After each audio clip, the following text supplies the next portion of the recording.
अस्सलाम वालेकुम। अगर आप लैपटॉप पर या पीसी पर काम कर रहे हैं तो पहली की फ़ाइल में डाटा इनपुट करने का तरीका इस तरह है।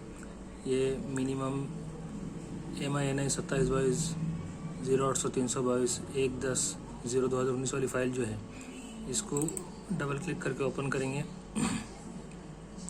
ओपन करने के बाद ऐसी एक्सेल फाइल खुलेगी। यहाँ पर एक चीज़ है ऑप्शंस, इस पर क्लिक करेंगे। यहाँ ये हेल्प प्रोटेक्ट है, उसके नीचे इनेबल कंटेंट है। इनेबल कंटेंट पर क्लिक करेंगे, उसके बाद ओके करेंगे। यहाँ ऐसी एक विंडो नज़र आएगी। यहाँ पर 3 ऑप्शन है, इंसर्ट, अपडेट और डिलीट। तो यहाँ इंसर्ट पे पहले क्लिक करेंगे। नया नाम की एंट्री करना है तो इंसर्ट पे करेंगे। अगर जो पुराना नाम एंट्री किया गया हुआ है उसमें कुछ गलती हुई तो अपडेट पे क्लिक करके उसको अपडेट कर सकते हैं, या फिर कोई नाम डबल आ गया, कुछ गलती होगी, उसको डिलीट करना है तो यहाँ डिलीट से कर सकते हैं। तो ये अपडेट और डिलीट की अभी ज़रूरत नहीं है, आपको इंसर्ट की ज़रूरत है। तो अव्वल 3, 4 या 5 वाले जो मालूमात इंसर्ट अपडेट कर रहे हैं तो क्या करेंगे, इंसर्ट पे क्लिक करेंगे। यहाँ पूरा एक फॉर्म खुलेगा। इसमें बच्चे का student's name, date of birth, gender, mother's name, religion, category, standard, stream, division, general register number, date of admission और इनिशियल एडमिशन स्टैंडर्ड, ये सब आएगा, है ना। तो यहाँ पर मालूमात भरना है पूरी। इनिशियल स्टैंडर्ड में यहाँ फर्स्ट आएगा, फर्स्ट स्टैंडर्ड है ना, क्योंकि अपने पास play group, junior KG, senior KG वगैरह कुछ भी नहीं है फिलहाल, पिछले साल की मालूमात है ना। तो फर्स्ट आएगा, यहाँ फर्स्ट स्टैंडर्ड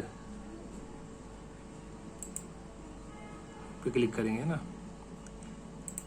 और यहाँ जो से स्टैंडर्ड है, स्ट्रीम अपने आप आ जाएगा, स्ट्रीम नॉट अप्लीकेबल आएगा। यहाँ पर डिवीज़न डालना रहेगा, 1 2 3 4 5 जो भी डिवीज़न रहेगा। तो 3 4 और 5 वाले भर रहे हैं ना। GR नंबर डालेंगे और पिछले साल का date of admission, day, month and year डालेंगे, है ना। इसी तरह कैटेगरी में रिलीजन मुस्लिम, कैटेगरी में क्या है, जनरल, कैटेगरी जनरल रहेगी। यहाँ पूरा भरते जाएंगे।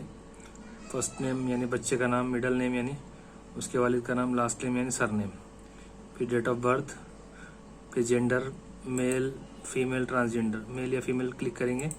उसके बाद मदर्स नेम, माँ का नाम लिखेंगे। माँ का नाम अगर नहीं है तो कुछ भी, बानो, बेगम, ऐसा कुछ भी अभी लिख दीजिए। उसके बाद फिर